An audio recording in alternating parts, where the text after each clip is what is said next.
beaucoup, Monsieur le ministre. La parole est à Monsieur Jean-Philippe Nilor pour le groupe La France Insoumise. Madame la Présidente. Monsieur le ministre des Outre-mer, depuis des années, des décennies, des siècles, les propositions des députés dits d'Outre-mer ne cessent de s'évaporer dans cet hémicycle. Et même adoptés, nos amendements sont régulièrement balayés par les 49.3 violents. Nous avons pourtant prévenu et mis en garde contre le risque d'explosion et de déflagration sociale. Ces alertes ayant été, comme d'habitude, ignorées avec condescendance, le résultat est là. La Kanaky et la Martinique sont secouées par des mobilisations puissantes, émaillées de dégradations, de pillages et saccages. Au final, ce ne sont point les grosses entreprises détenues par les faiseurs de vie chère qui ont été impactées, mais paradoxalement les TPE et PME. Lourdement touchées par ces sinistres, elles pourraient subir une double peine en raison de la posture des assureurs. En effet, face à des montants d'indemnisation jugés prohibitifs, ces derniers ont décidé d'exclure les dommages issus des émeutes et mobilisations populaires des nouveaux contrats. Dans la foulée, des entreprises martiniquaises ont été inondées de notifications de résiliation à échéance de leur contrat d'assurance, soit le 31 décembre 2024. Et dans un contexte de vie déjà très cher, toute nouvelle souscription sera désormais plus désavantageuse, mais aussi plus coûteuse.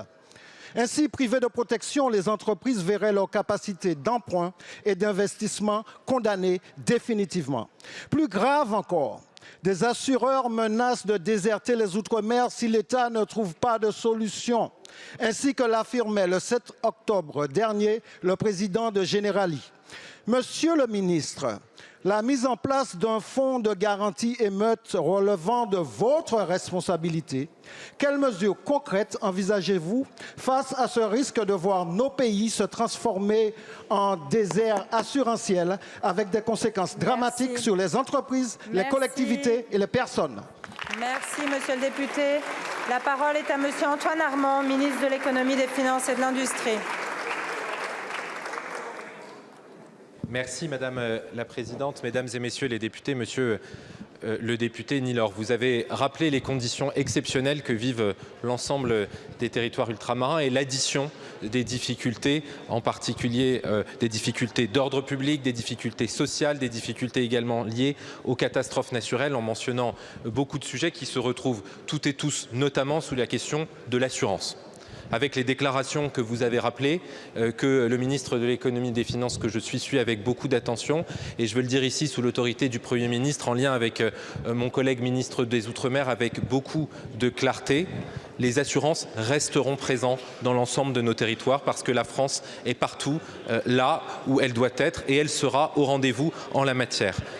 J'ai demandé aux assureurs que dans les plus brefs délais, une déclaration en ce sens de l'État avec les assureurs puisse être faite dans un premier temps pour que le dialogue soit repris et que les solutions structurelles soient mises en place.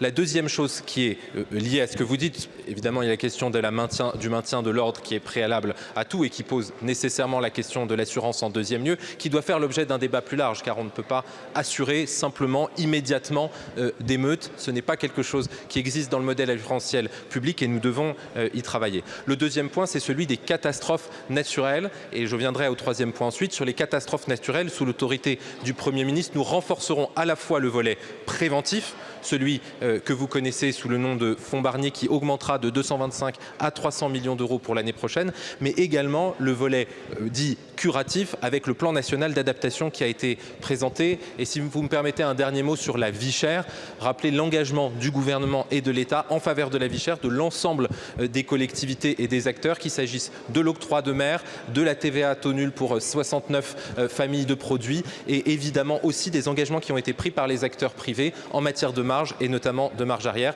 L'État et moi-même personnellement restons à votre disposition, monsieur le député. Je vous remercie. Merci beaucoup, monsieur le ministre.